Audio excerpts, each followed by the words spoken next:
আসসালামু আলাইকুম। কেমন আছে সবাই? আশা করি ভালো আছেন। আমার হাতে যে ফোনটা আছে এটা হচ্ছে পোকো X3 Pro।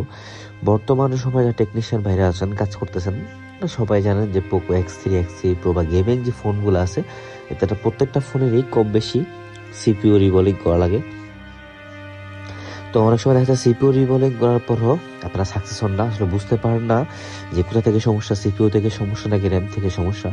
তো আমার ভিডিওটা একটু দেখেন, আমি আপনাকে দেখাবো এই ফোনে সিপিইউ ইনস্টল করার আগে কত সেন্স থাকে এবং সিপিইউ ইনস্টল করার পরে কত সেন্স থাকে।